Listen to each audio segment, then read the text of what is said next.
Saudara, saya akan sharing firman Tuhan mengenai kebenaran yang memerdekakan, ya, dengan judul firman kebenaran yang memerdekakan. Kita buka satu firman Tuhan di Roma 10 ayat 17. Jadi iman timbul dari pendengaran oleh firman Kristus, ya. Oleh firman Kristus, iman kita bisa timbul, iman kita bisa bertumbuh itu karena kita mendengarkan firman Kristus, Saudara. Ya, itu karena kita membaca firman dan terus mendengarkan firman Kristus.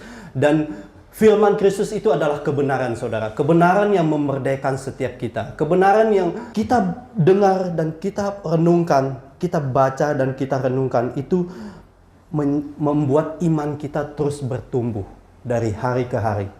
Ya, seberapa haus kita membawa hati kita ke hadapan Tuhan, seberapa haus kita mau menikmati firman Tuhan, seberapa haus kita membaca firman, itu menentukan iman kita untuk bertumbuh lebih lagi. Jadi supaya iman kita bertumbuh harus bagaimana? Kita harus terus menerus untuk mendengarkan firman Tuhan. Terus menerus untuk membaca firman Tuhan. Karena di dalam firman Tuhan itu terkandung kebenaran Allah. Ya. Yang kebenaran ini yang akan memerdekakan setiap kita. Ya, waktu kita mengerti, kita baca, kita renungkan, kita mendapatkan rema, kebenaran itu akan muncul. Ya, rema itu akan muncul dan kebenaran ini akan memerdekakan setiap kita. Amin. Ya.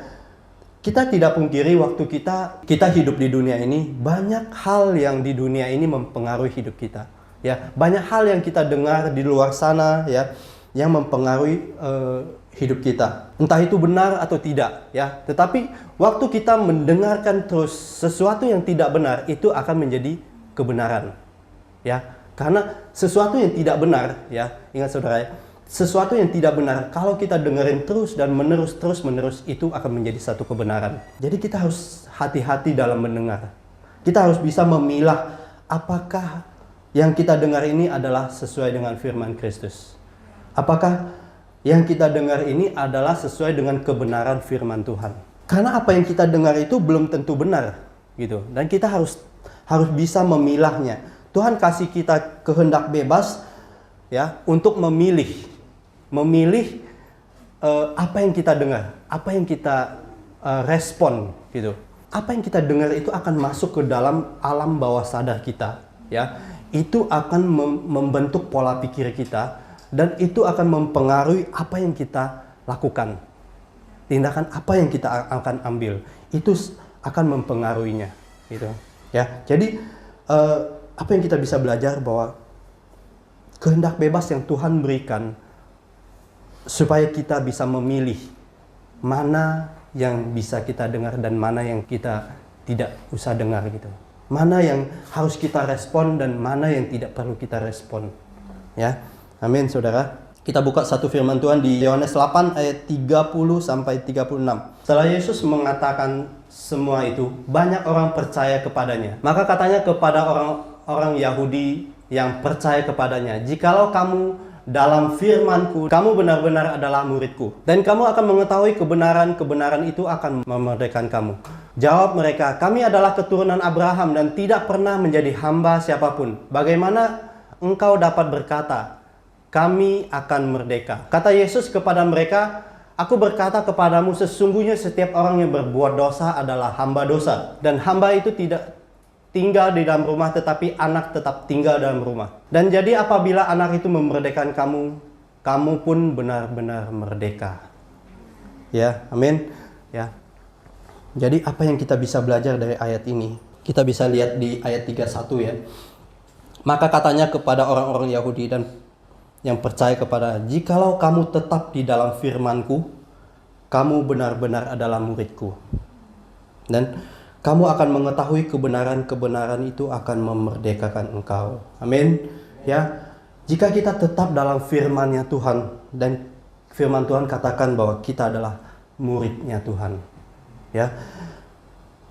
Dan kamu akan mengetahui kebenaran itu akan memerdekakan kamu. Waktu kita tinggal di dalam Dia, kita tinggal di dalam firman-Nya, ya. Kita membaca firman dan kita renungkan. Banyak kebenaran firman Tuhan yang akan disingkapkan buat kita. Sehingga ketika firman itu disingkapkan buat kita, maka kita akan mengalami kemerdekaan. Kebenaran itu yang akan memerdekakan setiap kita.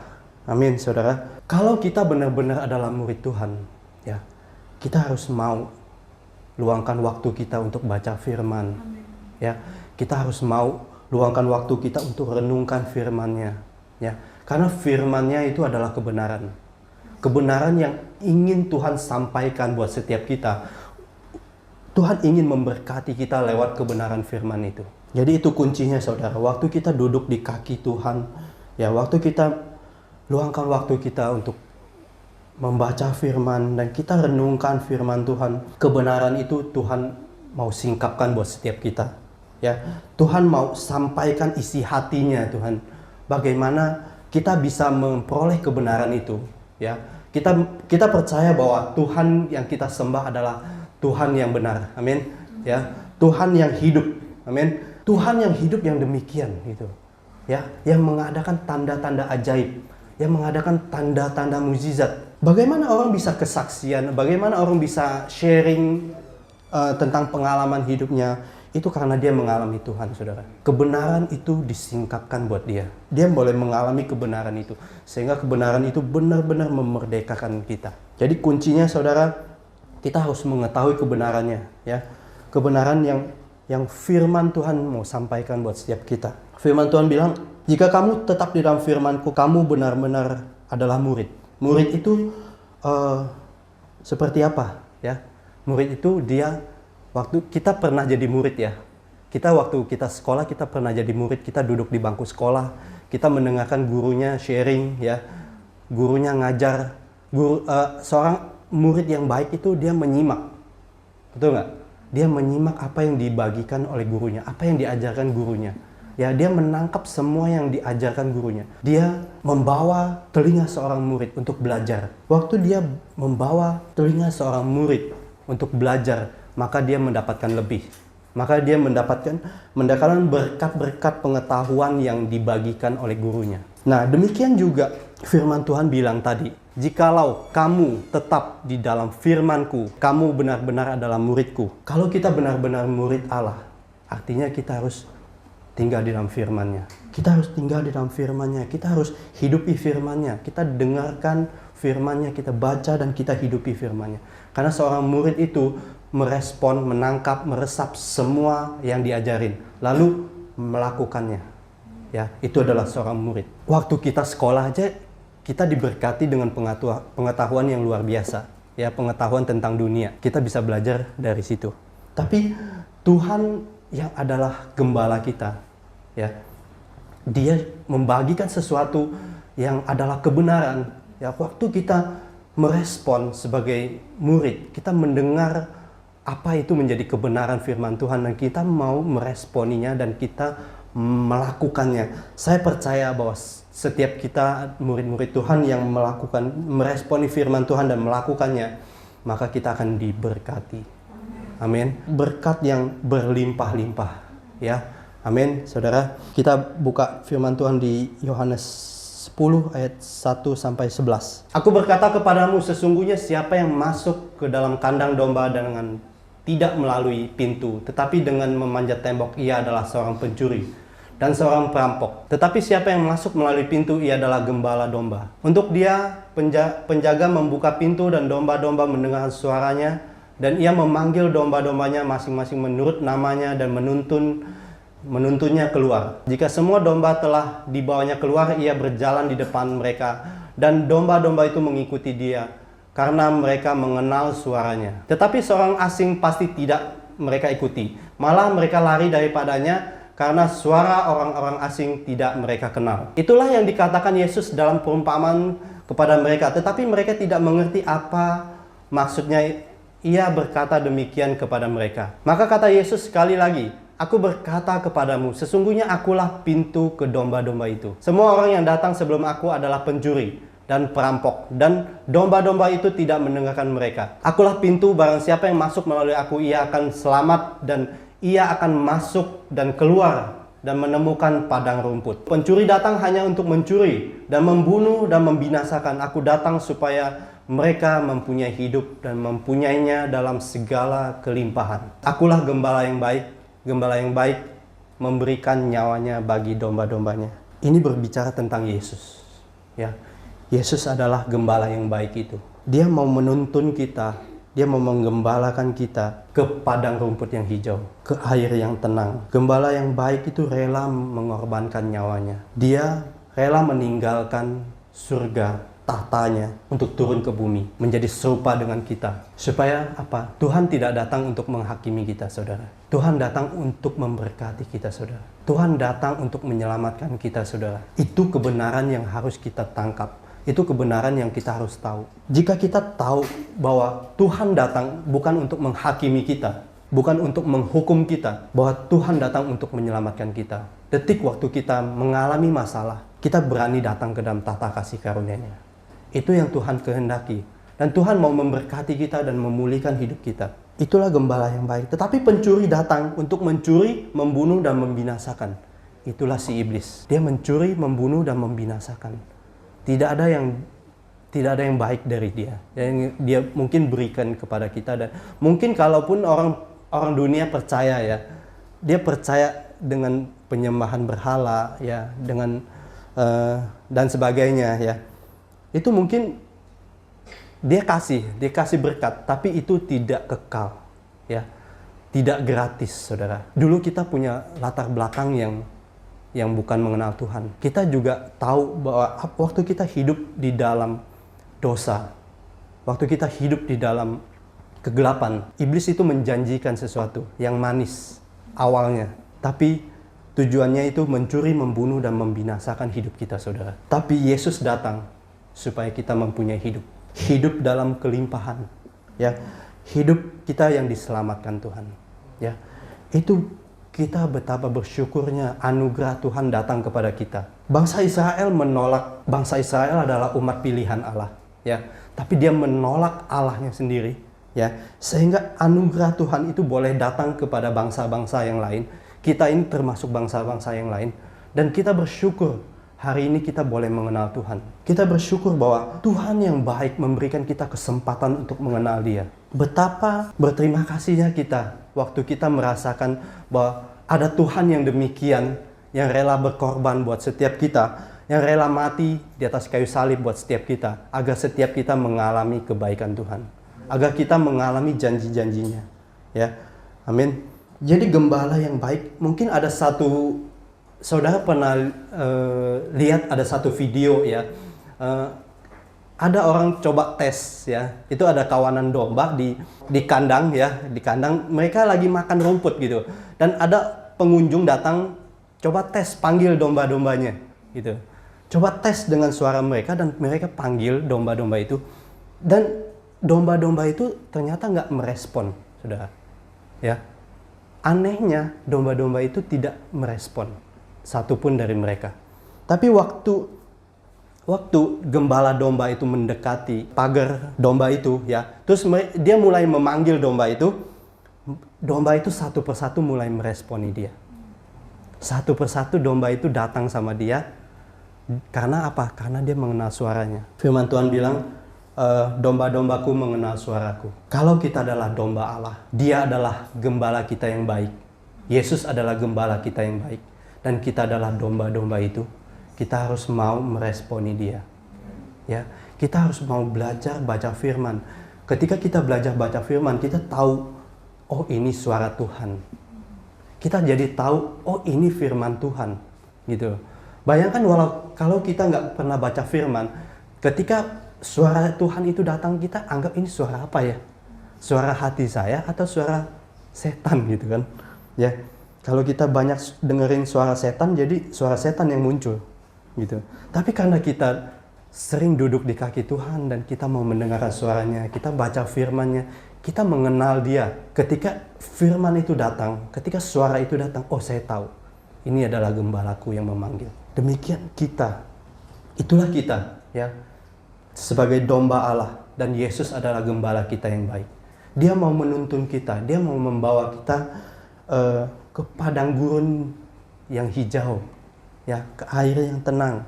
Ya, Dia mau menuntun kita, memberikan kita kehidupan yang dari Dia. Mari kita belajar untuk mendengarkan suaranya. Mari kita belajar untuk setia dan taat baca firman, untuk mengenal Dia lebih dalam lagi. Karena dengan begitu kita akan semakin peka semakin peka dan semakin peka bahwa ini adalah suara Tuhan. Gitu. Jadi waktu kita membangun hubungan kita dengan Tuhan, kita akan semakin dilatih menjadi peka untuk mendengarkan suara Tuhan.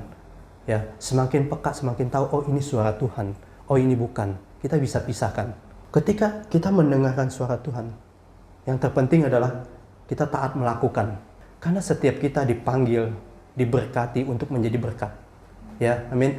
Jadi kita hanya alat, Tuhan sampaikan ke kita, dan Tuhan mau pakai kita untuk menyampaikan kuasanya. Waktu kita belajar taat, kita mendengarkan suara Tuhan, belajar peka sama Dia, kita belajar taat dan kita lakukan bagian kita, maka mukjizat itu terjadi. Mukjizat nggak akan terjadi kalau saudara hanya diam. Ya, suara Tuhan itu terus ngomong, kita abaikan, itu akan lama-lama suara Tuhan mulai tidak terdengar gitu. Jadi pentingnya kita melatih diri kita untuk mendengarkan suara Tuhan. Mendengarkan suara Tuhan, apa yang kita harus lakukan? Sering-sering kita membaca firman, sering-sering kita duduk di kaki Tuhan, merasakan hadiratnya, ya, mendengarkan suaranya, latih hidup kita untuk mendengarkan suaranya, gitu. Ya, dengan begitu kita akan terbiasa, kita akan menjadi peka akan suara Tuhan itu. Apa yang Tuhan mau katakan ya, waktu kita sebagai domba Allah ya, yang belajar taat kepada gembalanya ya, yaitu Yesus ya. Mazmur katakan di Mazmur 23 ayat 1 sampai 6. Ini Mazmur Daud ya. Tuhan adalah gembalaku dan takkan kekurangan aku. Ia membaringkan aku di padang rumput yang hijau. Ia membimbing aku ke air yang tenang. Ia menyegarkan jiwaku dan menuntun aku ke jalan yang benar oleh karena namanya. Sekalipun aku berjalan dalam lembah kekelaman, aku tidak takut bahaya. Sebab Engkau besertaku, gadamu dan tongkatmu itulah menghibur aku. Engkau menyediakan hidangan bagiku di hadapan lawanku. Engkau mengurapi kepalaku dan dengan minyak pialaku penuh melimpah. Kebajikan dan kemurahan belaka akan mengikuti aku seumur hidupku, dan aku akan diam dalam rumah Tuhan sepanjang masa. Ya, amin. Ya, gembala yang baik mau menuntun kita kepada apa yang dikatakan firman ini. Ya, gembala yang baik ingin memberkati hidup kita. Kenapa Daud bisa bermazmur demikian? Karena dia tahu bahwa dia adalah domba itu dan Tuhan adalah gembalanya. Dia bisa berkata-kata demikian karena dia tahu itu, saudara. Ya, dia adalah gembala yang akan menuntun dia, ya, yang akan membaringkan dia di padang rumput yang hijau, yang membimbing dia ke air yang tenang. Itulah kita, saudara. Itulah Tuhan kita yang mau membawa kita ke padang rumput yang hijau, ya, kepada air yang tenang itu. Dia tidak pernah meninggalkan kita. Walaupun kita dalam lembah kekelaman, Tuhan tidak pernah meninggalkan kita. Tuhan terus menuntun kita.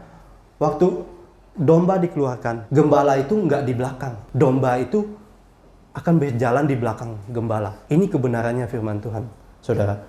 Waktu Tuhan menuntun kita, harusnya Tuhan ada di depan kita. Tuhan tidak meninggalkan kita di jalan duluan untuk menghadapi serigala, tapi Dia berjalan duluan buat setiap kita. Dia menghadapi semua mala bahaya, ya.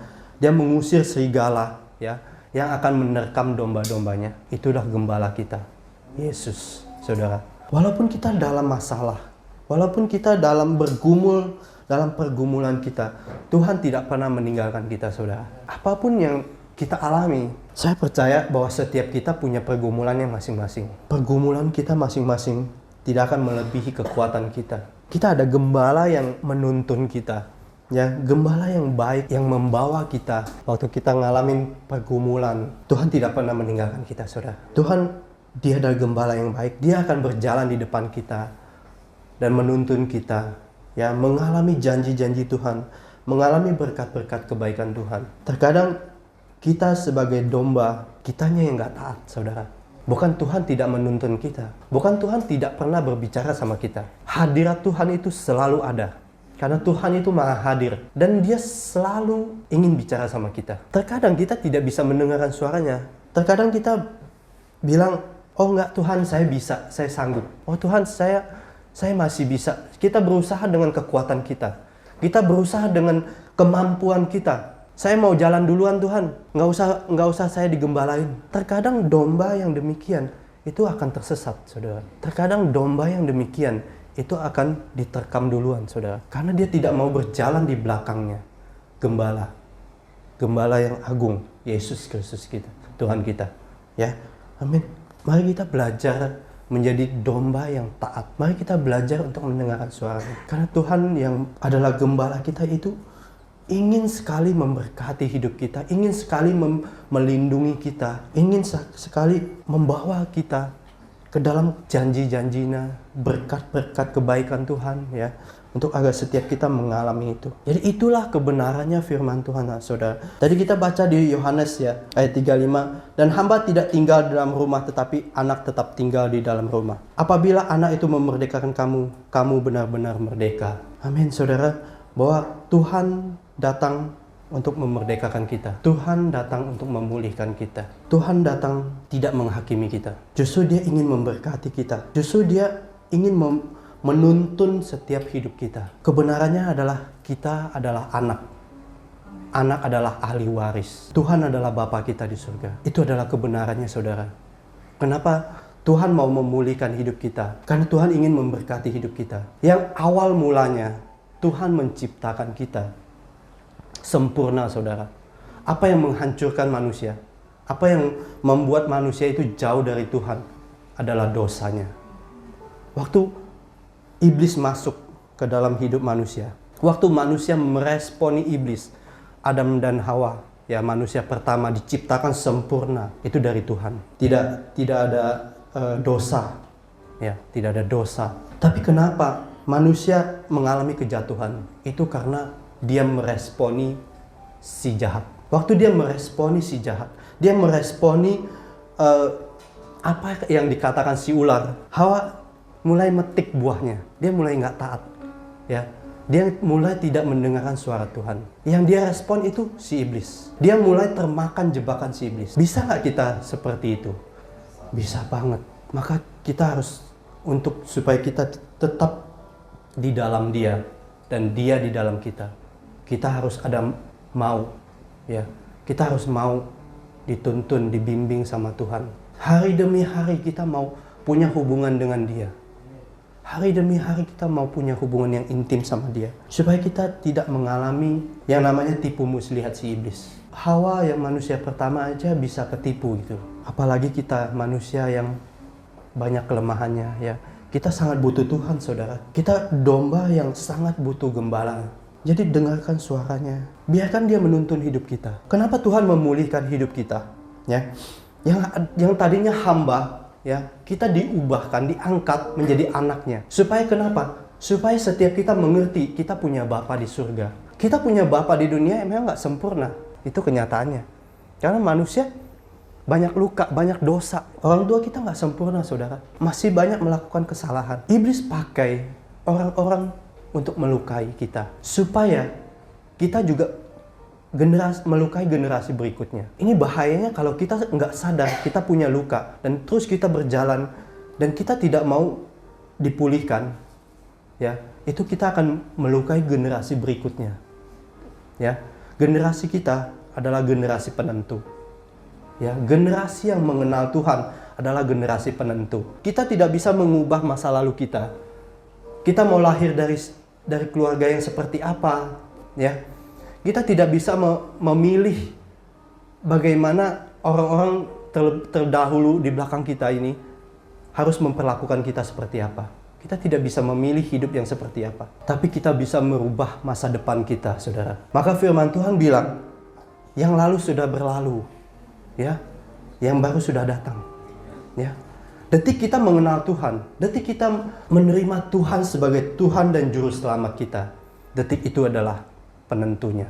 Anugerah itu masuk ke dalam hidup kita, dan kita harus mau meresponinya. Kita meresponinya karena kita anak. Kita tahu kita adalah anak. Kita anak yang dikasihi Tuhan, dan kita adalah ahli waris. Ahli waris itu mewarisi apa yang orang tua kita punya. Bapa di surga memiliki segalanya. Dan kita adalah anak yang Tuhan mau wariskan buat setiap kita. Apa yang menjadi kepunyaan Tuhan itu menjadi kepunyaan kita, saudara. Ya, jadi kita tidak perlu iri. Oh, si A diberkati. Orang yang tidak mengenal Tuhan kok diberkati, ya. Kok saya enggak, ya? Terus saya terkadang mungkin kita berpikir, oh, saya ikut Tuhan kenapa? Banyak masalah. Tapi Tuhan mau kasih tahu kita, ya. Dia gembala yang baik. Mungkin kau melihat dunia, orang lain diberkati, mungkin engkau belum. Bukan berarti Tuhan tidak memberkati engkau. Dunia bisa memiliki segalanya, tapi dia tidak punya Tuhan. Tapi dia tidak punya keselamatan. Betapa beruntungnya kita hari ini. Kita bisa menerima keselamatan itu.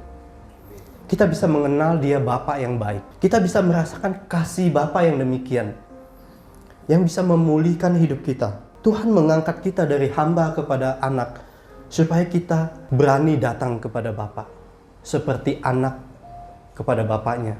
Ya, kita bapak di dunia ini aja mengasihi anak kita, betul?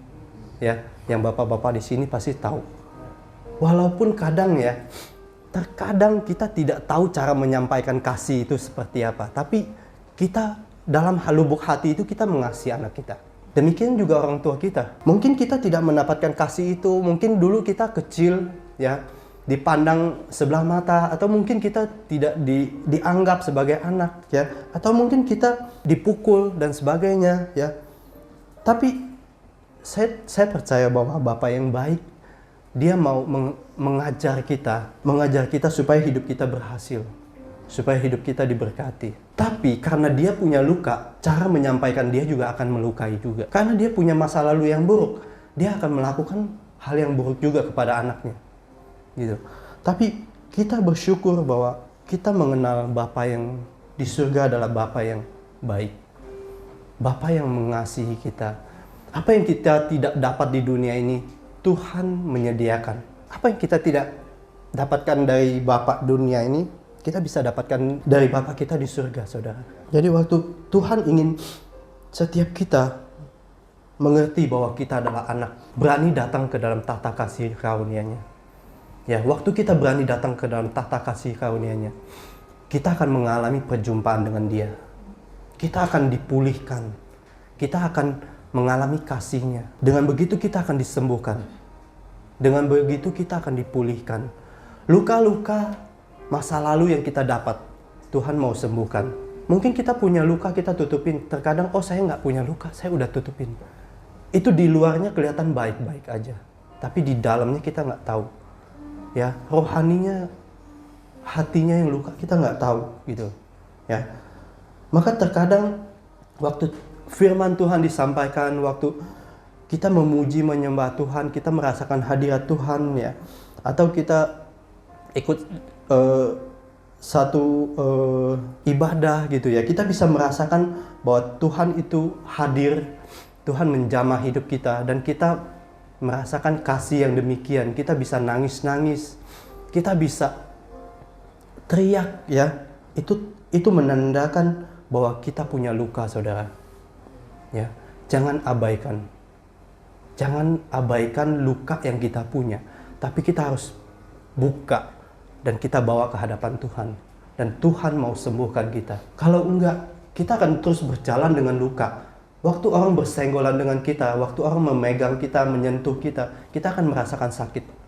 Ya, waktu orang ngomong sesuatu, kita akan tersinggung. Itu ciri-cirinya rohani kita itu sedang sakit. Kita mau Tuhan intervensi dalam hidup kita.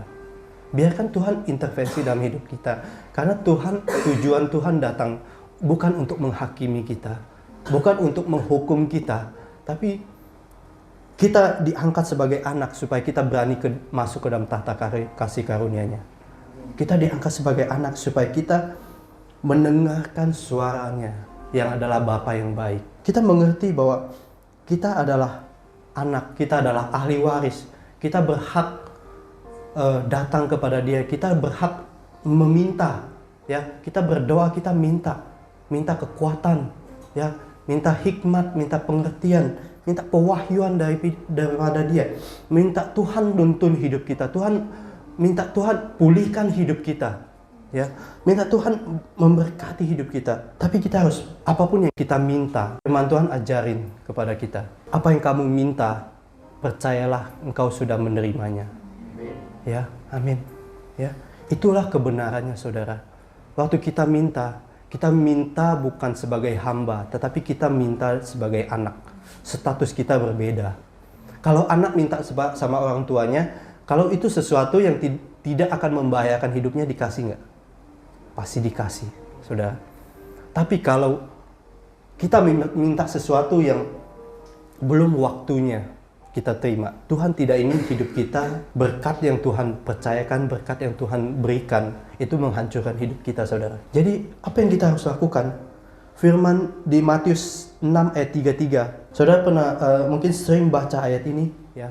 Kita buka di Matius 6 ayat 33. Tetapi carilah dahulu kerajaan Allah dan kebenarannya, maka semua itu akan ditambahkan kepadamu. Ayat ini sangat memberkati saya. Ayat ini berbicara Tuhan bukan Tuhan nggak sanggup memberkati kita, bukan Tuhan nggak bisa memberkati kita, ya, bukan Tuhan tidak mau menjawab doa-doa kita, tapi yang Tuhan mau, carilah dahulu kerajaan Allah dan kebenarannya, maka semua itu akan ditambahkan kepadamu. Renungkan ayat ini, firman Tuhan ini, saudara.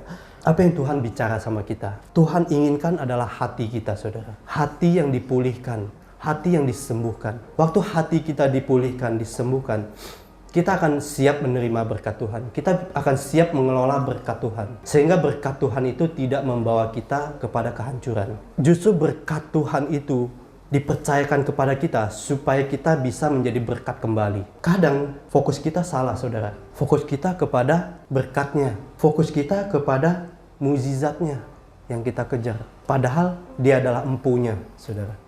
Dia adalah empunya kerajaan surga dan segala isinya. Kita bisa salah fokus. Kita bisa berfokus kepada bukan pada sumbernya. Kalau saudara tahu, ya, seseorang mencari air, ya, di bor. Dia tahu titiknya di mana dia cari, ya. Terus dia bor di situ, ada airnya. Kalau ada airnya banyak, dia akan meluap keluar. Berlimpah-limpah loh. Gitu. Tapi kebanyakan orang tidak fokus kepada sumbernya di sini, tapi dia ngambilnya di sono.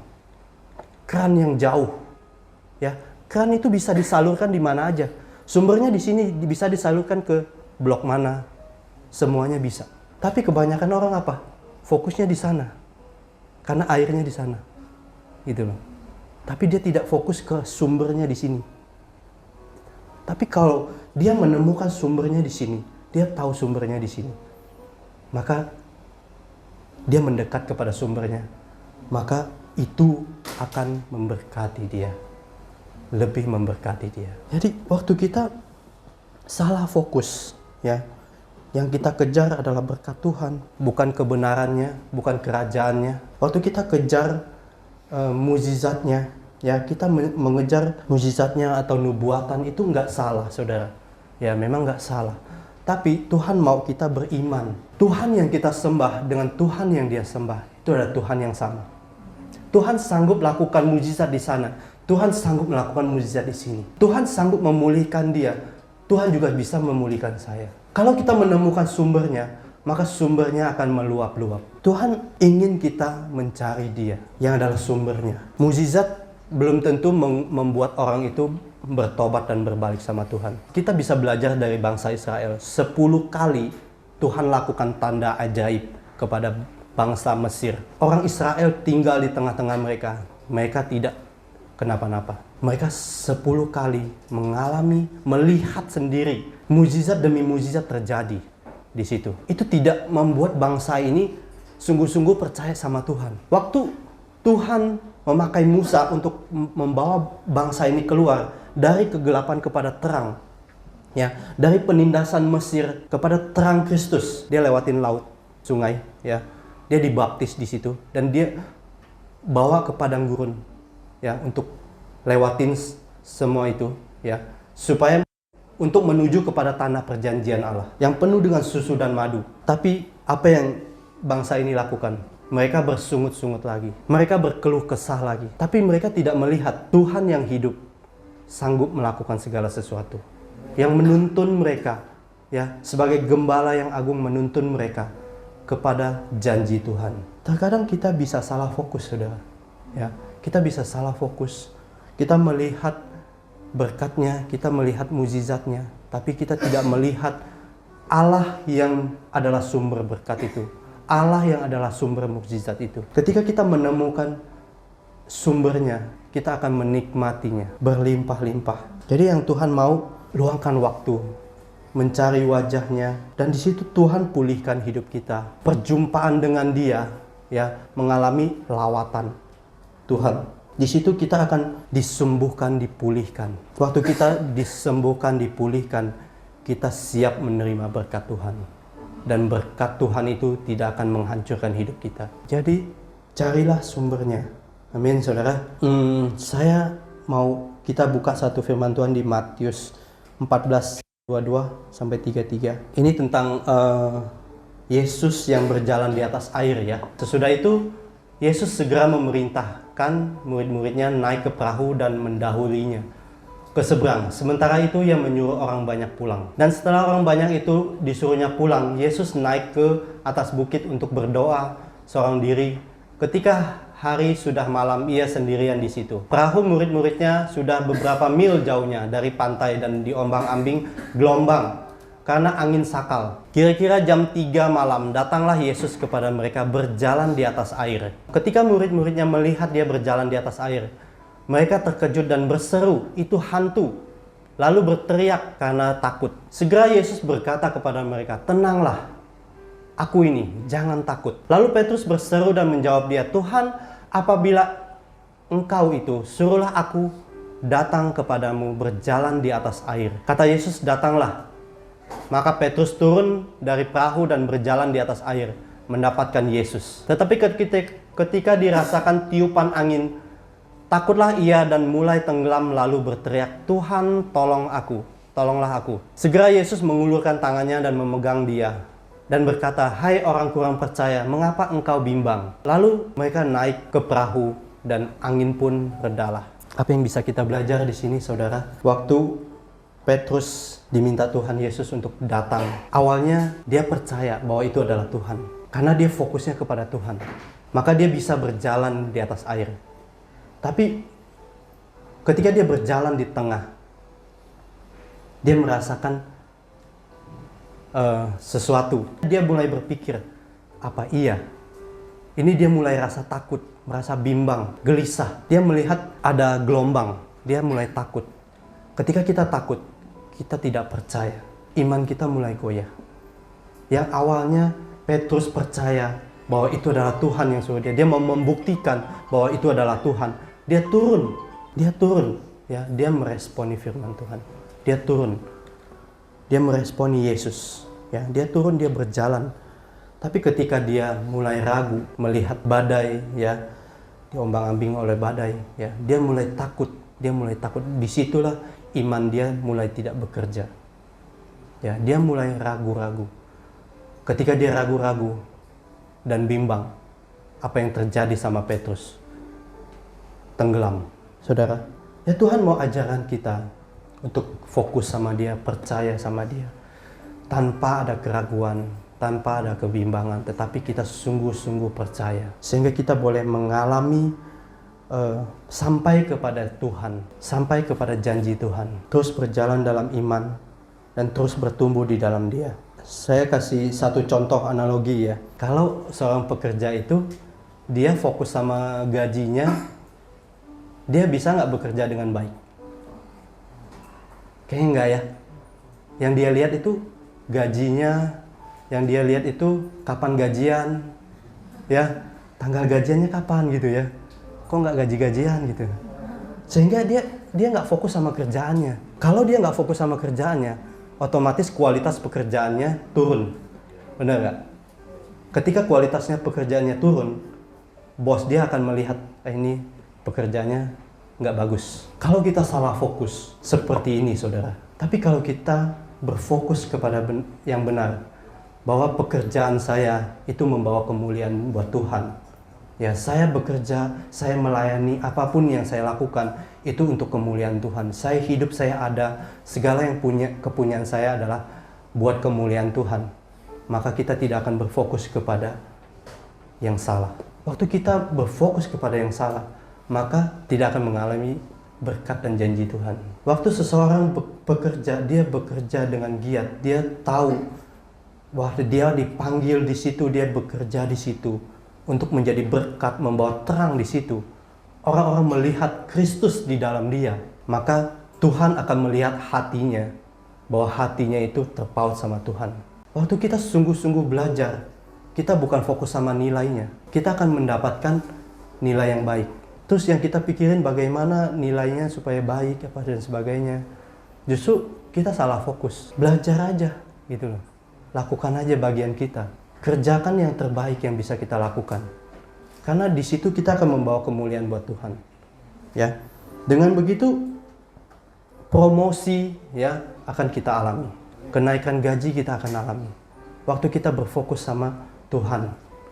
Tuhan yang menempatkan saya di sini, Tuhan yang meletakkan saya di sini, Tuhan yang memberkati saya supaya saya menjadi berkat di sini, membawa terang dan kemuliaan Tuhan di sini, sehingga apa yang kita lakukan, apa yang kita kerjakan itu menjadi berbeda, saudara, karena fokus kita berbeda. Ya, maka berkat Tuhan itu akan mengikuti. Ya, inilah yang disebut dengan carilah dahulu kerajaan Allah dan kebenarannya, maka semua itu akan ditambahkan kepadamu. Ya. Waktu kita mencari yang benar, kita mencari sumbernya, kita akan merasakan dan kita akan menerima berkatnya. Saya akan tutup dengan satu kesaksian yang saya dilahirkan dari keluarga yang tidak sempurna. Waktu itu orang tua pisah. Waktu saya umur sekitar 2 tahunan, setahun lebih 2 tahunan, itu membawa luka yang membekas dalam hidup saya. Saya tidak merasakan ada kasih Bapak di situ. Karena dari kecil saya dibesarkan oleh seorang ibu. Saya merasakan tidak ada kasih Bapa yang saya alami gitu, ya.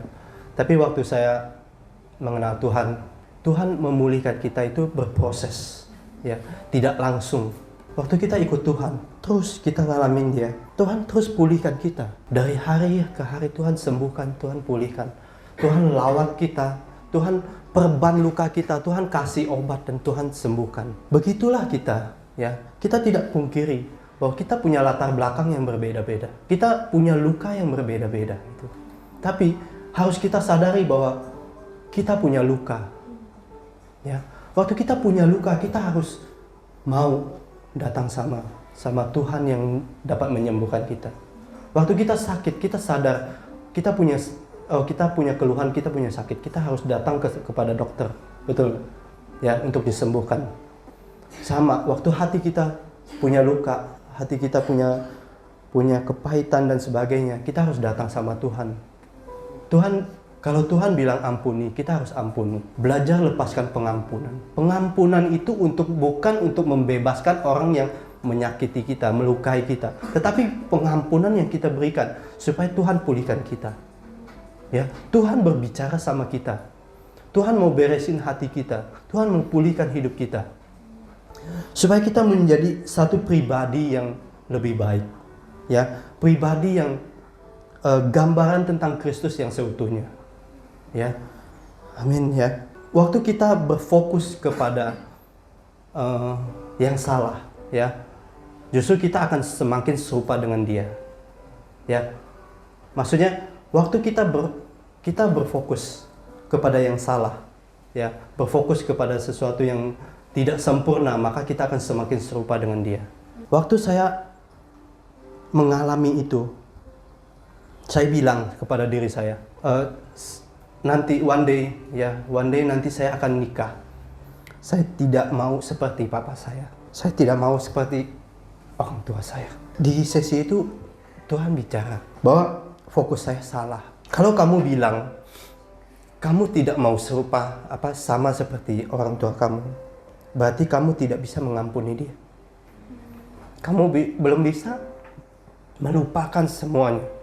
Apa yang terjadi dalam hidupmu? Tuhan bilang, engkau belum sepenuhnya pulih. Waktu kau berfokus sama sesuatu yang tidak sempurna, itu akan menarik engkau kepada arah situ. Justru itu akan menggagalkan hidup kamu, gitu. Tapi waktu kamu berfokus kepada Bapa yang adalah sempurna, ya, engkau akan menerima apa yang engkau tidak terima di dunia ini. Dan saya bilang, Terima kasih Tuhan, Engkau menjadi Bapa yang baik buat saya. Engkau memulihkan hati saya. Apa yang saya tidak dapat terima dengan Bapa di dunia ini, saya terima dari Engkau. Terkadang kita punya luka, kita nggak sadar, saudara. Ya, kita nggak sadar bahwa kita punya luka. Kenapa kita bisa luapin emosi kita? Kadang kita marah nggak jelas gitu ya. Ternyata kita punya luka di dalam yang belum sembuh. Dan Tuhan mau sembuhkan kita. Tuhan mau pulihkan kita. Dan Tuhan mau melawat setiap kita.